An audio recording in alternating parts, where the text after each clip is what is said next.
With Russ Girling, President and CEO of TC Energy Corporation.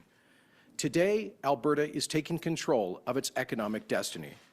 We are acting decisively to create jobs, build a major pipeline, and grow our economy, all but through an important decision that we're announcing today. During a very tough time, we're launching a major project that gives Albertans a real reason for hope. Hope that we'll get through this crisis together and come out through the other side stronger than ever. Today, we're taking action that looks beyond COVID to a better future for Canada's energy industry and everyone who depends on it. The Government of Alberta is launching a partnership with TC Energy in a bold project to retake control of our province's economic destiny and put it firmly back in the hands of the women and men who own our natural resources, the people of Alberta. This is a big deal that will create thousands of jobs. It will help Alberta and Canada to recover more quickly from the brutal economic impact of the COVID-19 global recession. It will strengthen North American energy security against hostile foreign powers, and it will ensure that the Canadian oil sands, the largest single reserve on Earth, of oil within a free market democracy, will continue to be a stable, reliable, responsible source of energy for Canada, the United States, and the world. This is not a time for timid leadership. Albertans are going through a time of real adversity. We've been hit hard by the worst public health crisis in over a century, and we're doing everything within our power to limit the spread of the coronavirus and to save lives. At the same time, our economy is undergoing the largest contraction it has seen since the Great Depression, and we have seen hundreds of thousands of layoffs. On top of it all, our biggest industry has been hammered by the lowest energy prices in decades, in part because of the reckless Russian OPEC price war.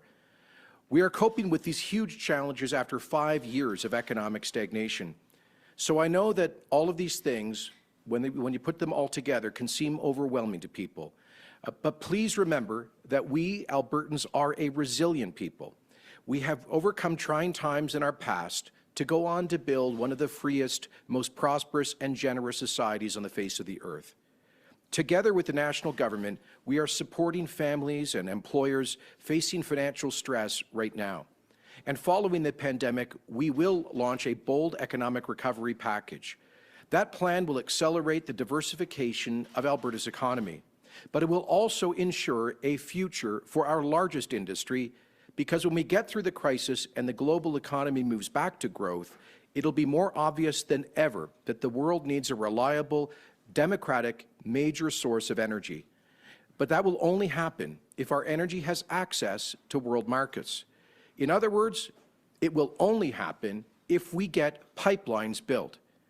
We cannot wait for the end of the pandemic and the global recession to act. There are steps that must be taken now to plan for and to build our future, steps that are focused on jobs, the economy, and on pipelines. Today, we are moving forward with a project that is essential to our economic future.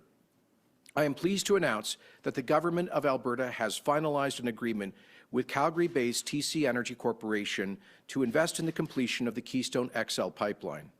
The Government of Alberta is making a $1.5 billion equity investment in Keystone XL this year, along with a $6 billion loan guarantee next year. This agreement marks the culmination of 6 months of negotiations and rigorous vetting of the agreement by government officials and industry experts. I'd like to thank in particular my Chief of Staff, Jamie Huckabee, for his relentless work on this critical issue, and Adrian Begley of the Alberta Petroleum Marketing Corporation, and everybody who's contributed to bringing us to this day.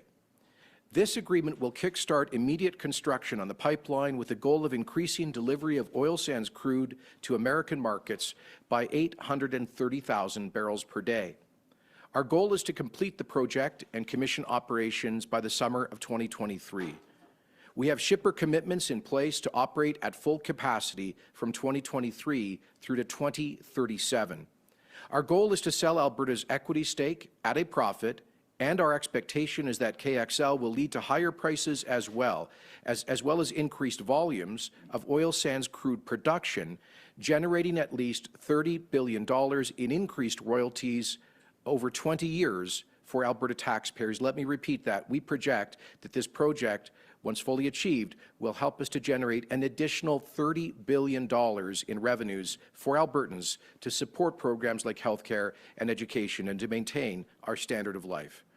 In other words, this is not some make-work project, although it will make a lot of work. It is a solid bet that will produce a handsome return for Albertans, and it will rescue the future of our energy industry and power our country out of the COVID economic crash. The risks are obvious, including the unpredictable impacts of the COVID crisis on labor and material supply, and the more familiar hurdles of regulation and litigation. And TC Energy has a great deal of experience in dealing with risks of that nature. But we believe the timing is as good as it can be for successfully completing the project on time and on budget. The current crisis calls for dramatic action now to create jobs and jolt-line our economy back to life in the future. That's exactly what this project will help us to do. Starting tomorrow, shovels will be in the ground and hiring will begin immediately. This year alone, the project will create, we estimate, 1,400 direct high-paying jobs here in Alberta, 1,200 in Saskatchewan, and 300 elsewhere in Canada for a total of nearly 3,000. The project will generate a further 12,000 indirect jobs, at least in Canada, including 5,400 here in Alberta. These are real jobs, good-paying jobs, right now when they are so desperately needed, that will provide financial security for thousands of Alberta families who would otherwise be unemployed and probably dependent on government support at this time. I want Albertans to know that today's announcement is not in any way a distraction from our focus on the fight against the COVID-19 virus. We've been working on this deal for over 6 months, and it was all but complete before the outbreak of the coronavirus. Construction season starts now, and we cannot afford to lose another season. We cannot afford not to act right now. Too many jobs are at stake. Our post-COVID recovery is at stake. The Canadian and American energy independence is at stake. So today's announcement is a bold declaration of our confidence in the future of our energy industry and the future of Alberta's economy. For years, foreign-funded special interests have campaigned to landlock Canadian energy, and too often they have succeeded. They succeeded in delaying Keystone XL for years. And now OPEC and Putin's Russia are trying to end North America's vital energy industry by surging supply while demand crashes. So today's announcement is Alberta's response to all of them. To the Russians, the Saudis, the special interests who have spent hundreds of millions of dollars campaigning against the responsible development of Canadian energy, our message today is that you will not succeed. We will not allow the world's worst regimes to have a monopoly on global energy markets. We will not surrender to the campaign to landlock Canadian energy. We, as a province, as a people, will do whatever it takes to defend our vital economic interests, and that is why we are making this announcement today. Alberta has endured 5 years of tough economic times, in part because of a lack of market access for our energy. We've allowed others to restrict our freedom to compete, to grow, and to prosper. This investment in Keystone XL is a bold move to retake control of our province's economic destiny and put it firmly in the hands of the owners of the resource. When demand revives, there will be a need for the vast energy resources of Alberta, and there will be a greater need than ever for Alberta to get our energy to markets. We have the third largest reserves on Earth, but there is a very limited future for our industry and the tens of thousands of Canadian jobs that depend on it, actually the hundreds of thousands that depend on it, unless we get new pipelines built. No major investment is going to come back to our energy sector without it, without pipelines. No massive job creation without it, no significant growth, and a very limited economic future without pipelines. This is not just about Alberta, it's about Canada's post-COVID economic recovery as well. The oil and gas sector is by far the largest single contributor to Canada's economy, totaling almost $110 billion and nearly 6% of GDP as recently as 2014. Energy is also the country's largest single employer, accounting for more than 800,000 jobs in 2018, and represents Canada's largest export sector, accounting for 23% of our country's exports. That's why this project is so important. Keystone XL will enable us to ship an additional 830,000 barrels a day to U.S. customers, including the Gulf Coast refineries that process it into various products needed for international and U.S. markets. In a pandemic, you find out who your true friends are. After COVID, Canadians and Americans will remember that the Saudis and Russians tried to exploit our pain for their gain. And we will be resolved to never again allow continental energy independence and security to be challenged in such a way. Let me be blunt. I've always been skeptical about government intervention in the market, but our failure to get pipelines built has been a failure of government policy and politics, not of markets. TC Energy has already invested $6 billion and spent a decade trying to get Keystone XL built. But the project was delayed for years because of a very political U.S. veto and legal tactics by foreign-funded interests trying to landlock our energy. Now the chaos in global energy markets, created in part by Saudi Arabia's predatory dumping, means that the market isn't functioning properly, and there are no prospective private sector bidders of the Keystone XL project at this time. In other words, without this investment by Alberta, the pipeline would not be built. Without this investment by Alberta, I don't believe the pipeline would be built at least any time in the foreseeable future. We also believe that this is our last chance to get a major pipeline project done, and without it, the future of our largest industry will be compromised. The Government of Alberta is confident that this is a wise and prudent investment. After construction is complete, we'll be able to sell our shares at profit, as I've said, and generate additional revenues. Decades ago, one of my predecessors, the late Premier Ernst Manning, made a visionary decision to invest in the development of the Nova gas system in Alberta that created a future for our natural gas industry. And nearly half a century ago, then Premier Peter Lougheed kick-started large-scale oil sands development with an investment on behalf of the government and people of Alberta. Those investments created hundreds of thousands of jobs and generated tens of billions of dollars in tax revenue for Albertans and all Canadians, revenue that paid for schools and hospitals that helped to develop our standard of life. Today's investment will kickstart the oil sands again, protecting hundreds of thousands of jobs in the future and generating billions in tax revenues so that generations of Albertans and Canadians can benefit. Our government was elected with a record mandate to create jobs, get pipelines built, and grow the economy. Today's historic investment keeps that promise. We are going through tough times, but with confidence in ourselves, we will get through these times. This investment is a demonstration of that confidence in ourselves as a people and as a province. So Russ, let's get her done.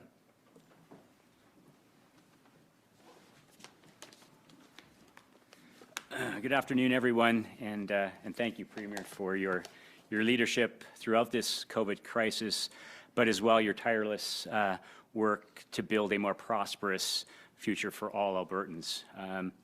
Like the Premier, I'd like to start by also expressing my appreciation for all the frontline healthcare workers and all the other essential service workers who are taking personal risk and exposure to get people tested, treated, and cared for, but as well ensuring the critical delivery systems and supply chains that we all depend on every day operate safely and reliably. In addition to those frontline workers, that group of people includes grocery clerks, warehouse workers, truckers, and many other folks, including TC Energy employees who are working hard to ensure that the energy supply to people's homes, to hospitals, and to transportation systems continue uninterrupted. To all of those people, your selfless acts to keep our citizens safe, fed, and comfortable during this difficult time are truly heroic, and we can't thank you enough at TC Energy. I can tell you, Premier, at TC Energy, our priorities will remain centered around maintaining the reliability of our energy delivery systems and the safety of our employees, our contractors, and the communities in which we operate. However, as you pointed out, it is imperative that we keep one eye on the future and the responsibility that our company has to build the critical energy infrastructure that society will need for decades yet to come. So today's announcement marks a significant milestone for the province of Alberta and TC Energy as we move forward in partnership in the construction of the Keystone Pipeline. As Canadians and Albertans, as the Premier pointed out, we're extremely fortunate to be endowed with abundant resources for our use. The Canadian oil sands, as pointed out, are the third largest oil reserve in the world, containing about 176 billion barrels of oil. Access to affordable and reliable energy is a cornerstone of our economic prosperity and the high standard of living that we all enjoy.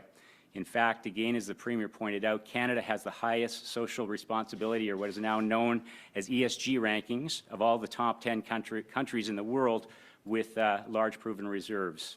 Our opportunity as a province and as a country is to share that resource with others and to become a global energy supplier of choice and to be the most reliable and responsible supplier of that energy to those around the world that need it.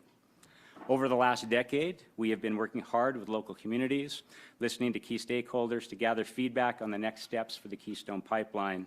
We've literally had countless, thousands of conversations with landowners, customers, Indigenous peoples, tribes, government officials, unions, and our technical partners. Those conversations were instrumental to our decision to proceed today, and we're proud to have received such strong support from all of those stakeholders along the pipeline route. Keystone XL will play a critical role in connecting the world's third largest oil reserve in the Canadian oil sands to the world's largest refining market in the U.S. Gulf Coast. The project will secure a market for Canadian oil, and at the same time, it will reduce the U.S.'s reliance on oil from nations that don't share their values. The project will enhance continental energy security, it will enhance national security for both Canada and the United States, and it will enhance global security as responsible nations like Canada and the United States become energy suppliers to other nations around the world who need that energy. The project will create tens of thousands of jobs, millions of dollars of tax and other economic benefits for the provinces, states, and the communities it traverses. Those well-paying jobs and benefits will be critical to the economic recovery that will emerge from the COVID crisis as the coming weeks and months come about. Our team has worked hard to develop enhanced standards, new technology, to ensure independent reviews were completed to ensure Keystone XL is one of the safest pipelines that will ever be built. In fact, all of the environmental reviews completed by the U.S. State Department over the past decade have concluded that Keystone XL will lead to lower greenhouse gas emissions and enhanced public safety compared to other modes of transportation. I want to personally thank everyone who contributed to this pivotal decision, but in particular, I would like to thank President Donald Trump and Premier Jason Kenney, as well as many government officials across North America have supported this project for over a decade. Without, Premier, your stalwart support and leadership, this critical and beneficial project could not have been advanced. Premier, your messages on the importance of approving, permitting, and building infrastructure in a responsible manner to bring our Canadian resources to North American markets and to global consumers is on point and is being heard. As we emerge from this pandemic, infrastructure projects like Keystone XL will be critical to creating high-paying jobs for those who need them and economic stimulus for depressed communities. Longer-term, reliable, affordable energy will continue to underpin the North American economy and maintain our enviable standard of living for our citizens for many decades to come. As you point out, these projects are far too important to be held up for any reason. I can assure you, as we move forward to construction, we'll be guided by keeping our workforce and communities safe, and we'll be working with experts, unions, and our contractors to implement all COVID best practices and safety protocols as we get our construction underway. So, Premier, again, thank you, and know we are your partner in delivering what Albertans want and need the most, which is jobs and a strong economy. So again, thank you all in the essential service roles for your efforts and sacrifices as we manage through the COVID pandemic. And in closing, I would ask that everyone please adhere to all government social distancing directives. That is what will keep your family safe and our community safe and contribute to the fastest possible end to the current crisis. So thank you again, and be safe. quick note to the journalists on the line that only the Premier will be taking questions. Oh, okay. And we're going to limit to... Questions on TC's part of this. Okay. All right, so operator, can you put through the first caller, please? First question is Rod Nickel with Reuters. Go ahead, Rod. Yeah, hi, Premier. It's been 10 years since this project was proposed. We're seeing two competitive projects going forward, Trans Mountain and Line 3. The oil sands, of course, we're seeing curtailments and low prices, and the Tex Frontier project has been canceled. In light of all that, what convinces you and TC Energy that this project should still go ahead? Well, every projection for the Canadian energy sector was that we need significant increase in pipelines to ship our energy. Look, what were we talking about before the COVID crisis? The huge price differential that was created in large part because we had inadequate access to markets. That's why the government of Alberta had to bring in mandatory production curtailment. It's also why tens of billions of dollars of planned capital investment for new projects was shelved, delayed, or cancelled. The Canadian Association of Petroleum Producers projections are very clear that if we were to have adequate market access, adequate pipelines, that there would be an expansion of upstream production. Now, obviously, we're facing a unique challenge right now with the COVID global recession and the Saudi OPEC Russian price war. But we will get through this. There will be a global economic recovery following the pandemic. There will be a return to global demand, including for energy. It will take a while for the stockpiles of inventories to be drawn down. In other words, it will take a while for prices to come back to something like normal. But inevitably, prices will come back to something like normal. And there will be a growing global demand for energy for decades to come. That is the projection of the International Energy Agency and every expert who looks at this. Even in, by the way, the most bearish scenario for oil consumption, the International Energy Agency in a fully Paris Treaty compliant scenario sees 70 billion barrels of oil being consumed in 2040, down from 100 billion now.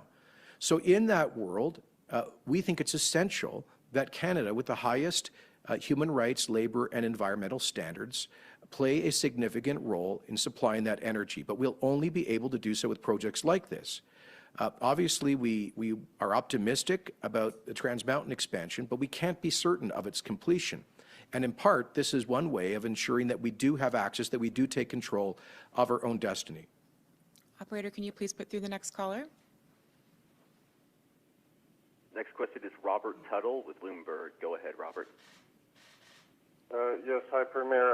We're wondering, have you actually agreed on a price? You said you'll sell it back to profits. Have you already agreed on a price? And also, how concerned are you about a change of administration in the U.S.?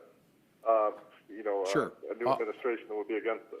No, we've not agreed on a price, but it's very clear in the negotiations around this transaction about our expectation to sell our preferred shares. We do have a preferred share position. And TC Energy has undertaken to cover any cost overruns. Alberta taxpayers, we think, have reasonable protection against risk.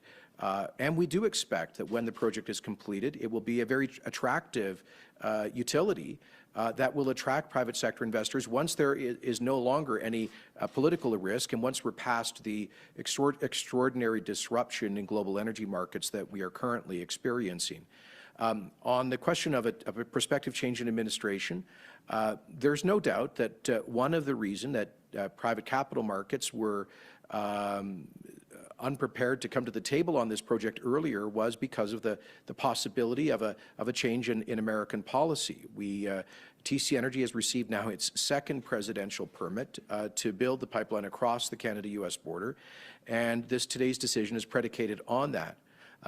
My understanding is the presumptive Democrat nominee has not expressed opposition to this project. And when Americans go to the polls in November, here's the critical part about today's announcement. They are going to see good blue-collar union workers in the field getting paid good salaries to build this critical infrastructure. And I also think our American friends across the partisan, political, and regional spectrums will see that it's more important now than ever that we protect North American energy independence.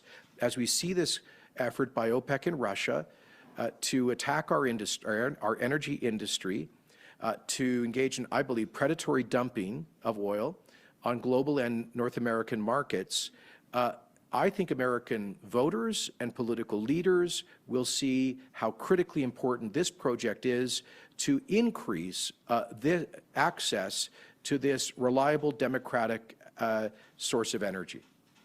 Operator, can you put through the next caller, please?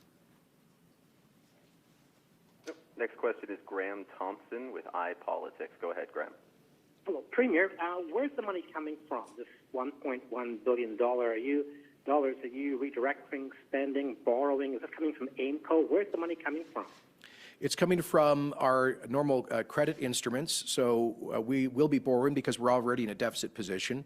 This is not one dime of this is being redirected from any other area of government spending. So the $1 billion U.S. equity investment will be financed by Government of Alberta debt. We believe this is a sound investment, that it will end up returning a profit for Albertans when the project is complete and we sell those preferred shares. This is the conventional way that this would be structured. There's no draw on AIMCO. AIMCO's mandate is completely separate. This is an initiative of the Government of Alberta. AIMCO's mandate is to maximize returns for pension holders and in turn for the government through the Heritage Fund. Operator, can you please put through the next caller? Next question is Claire Theobald with Star Edmonton. Go ahead, Claire. Hi there, Mr. Premier. I'm going to take you off topic, but I'm going to do so because I think it's worth talking about. Parents of school-age students with disabilities are worried that funding adjustments announced on Saturday that could see thousands of support staff laid off during the COVID crisis, including education assistants, would leave them without support when they need it the most. Advocates warn that without the help of educational assistants, students with disabilities will fall behind. So how will you ensure that students with disabilities and their parents have the support they need during this time of disruption? And, what do you say to those who warn that these cuts come at the great expense of students with disabilities? Well, the layoffs are the result of the advice of our public health officer to close the schools. That decision that was announced on March the 16th to close our schools to limit the spread of the coronavirus. Inevitably, that has meant that a large number of people are no longer working in the school system. And so just as people have been to probably hundreds of thousands of jobs, those positions in the schools have been affected. Much like the municipalities in Alberta yesterday announced thousands of layoffs by employees affected by the public health orders, for example, library employees, recreational facility employees. So unfortunately, certain school board employees are affected in the same way. As you know, we continue to employ teachers to provide online instruction and continue to employ teaching assistants who support children in the PUF program, who are children with disabilities, children with special learning needs. So that support continues to exist for those kids, but we cannot pay to operate buses that are parked or to clean schools every day that are shut down, just as the cities can't pay folks to operate libraries that are shut down for the time being. This is very unfortunate. I don't, however, think it's reasonable to ask people in the private sector who have lost their jobs because of the public health orders to pay for salaries of folks in the public sector who have lost their jobs because of the public health orders. We're all in this together. The government is of both Canada and Alberta are providing extraordinary financial relief to people who have faced layoffs because of the coronavirus, and that includes the emergency isolation payments from Alberta, the expanded employment insurance benefits from Canada, and hundreds of billions of dollars fiscal support for Canadians as we get through this. The most important thing is and one other thing I think we should point out is that when folks in the public sector who have been laid off because of the coronavirus, when we get in the post-pandemic period, their jobs will still be there. That cannot necessarily be said for a lot of people in the private sector. Today's announcement is about trying to create a broader economic future of economic and financial security for all of those being affected by this downturn. Operator, can you please put through the next caller? Next caller is Jeff Jones with the Globe and Mail. Go ahead, Jeff. Thank you very much. There are still a number of federal cases against the project and at least one state case in Nebraska having to do with eminent domain. What are the risks that Keystone XL could be stalled or stopped again in these various legal cases? Well, as I said, there's always some outline regulatory or legal risk. We know that this project has been subject to years of, I would call it lawfare by interest trying to landlock Alberta and Canadian energy. However, in the last couple of years, we've seen TC secure more and more permits. Some matters remain under review, but the position of TC Energy, and I'd invite Russ to state this, is that the project is in a position where it can proceed. Yeah, Jeff, as the Premier said, we've been methodically working through all of the hurdles that have been placed in front of the project. The specific ones that you mentioned with respect to Nebraska, those issues that are in front of the court are compensation-based. We have been granted easement over those properties. The dispute is over the compensation that we provide those landowners, and we'll work our way through so that won't impede construction. And in Montana, currently, as you know, the presidential permit has been challenged, and there's been a couple of other challenges there as well. Those challenges will be heard in court. Again, we've worked very hard, based on previous challenges to, and these would be the government authorities in the U.S., the State Department, Department of Interior, and the Bureau of Land Management, the Army Corps of Engineers, who have issued those permits. Those permits have been challenged, but our belief is that they've been thoroughly vetted, research been done, and those permits have been issued in a lawful way. So we'll defend ourselves in that court and any other challenges that come about. At the current time, we have all of our permits to start construction. As the Premier said, that's our intent to do that here as soon as possible. In light of COVID, obviously, we'll be very, very careful about how we put people to work and ensure that all protocols are in place with our contractors. Operator, can you please put through the next caller? Next caller is Elsie Von Scheel with CBC. Go ahead, Elsie. Hi, Premier. I'm just wondering if you will be asking the federal government to get involved with this project, either financially or with political muscle, if that's needed in the coming months and years. No, we don't require financial support from the Government of Canada, and we recognize that, and we appreciate the investment that they have made in the Trans Mountain expansion project. As I said to the Prime Minister a couple of months ago when I described to him this investment by Alberta that we announced today, Alberta was going to do its part to do everything possible to get a pipeline built, to get market access. So each level of government is putting some real skin in the game, and I think that shows a real partnership. In terms of, look, we certainly have hope and expect that the federal government will indicate to people across the political spectrum in the United States the importance of this project to the American economy and to North American energy independence and security. That's one of the reasons I was in Washington in early February. I had meetings with congressional leaders, administration leaders, several governors, and top national opinion leaders to walk them through the importance of Keystone XL. And I think the federal government can play a role using its diplomatic offices. Yesterday, I spoke to our newly confirmed ambassador to Washington, Kirsten Hillman, who, by the way, grew up in Alberta, understands this province very well, and she is a strong advocate and supporter for this project.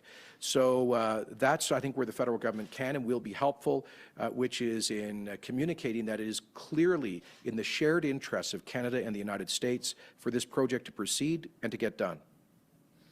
Operator, can you please put through the last caller? Yes, last caller is Stephanie Rousseau with Radio Canada. Go ahead, Stephanie. Bonjour, Monsieur Kenney. En fait, je me demandais, vous avez dit pendant la conférence de presse qu'il n'y avait pas d'investisseurs privés là, qui voulaient investir dans le projet. Donc, pourquoi avoir pris cette décision-là? Est-ce que vous ne pensez pas que vous faites courir un risque là, aux Albertains en faisant ça? Le plus grand risque est de ne faire rien. Le plus grand risque est de permettre l'OPEC et la Russie nuit à l'industrie énergétique du Canada et de l'Amérique du Nord. C'est un projet essentiel pour l'avenir de l'économie albertaine et canadienne. Parce qu'on a besoin évidemment des oléoducs pour l'exportation de ressources naturelles le plus important au Canada. Ça, c'est le pétrole ici en Alberta. Une des raisons pour lesquelles on a vécu 5 ans d'adversité économique ici était à cause d'un manque des oléoducs, un manque d'accès aux marchés internationaux pour notre énergie. Aujourd'hui est la réponse de l'Alberta. Nous prendrons notre avenir dans nos mains. Ça, c'est une décision d'investir pour permettre la construction d'oléoduc Keystone XL qui, nous croyons, réalisera un profit pour les contribuables albertains quand nous vendrons nos actions à l'avenir. Alors, nous sommes confiants que c'est un bon investissement, un investissement essentiel et une marque de confiance dans l'avenir de notre économie quand on a besoin d'une telle marque de confiance. Okay, we'll leave it there. Thanks very Thank much, you very much, everyone. folks. How's your French, Russ?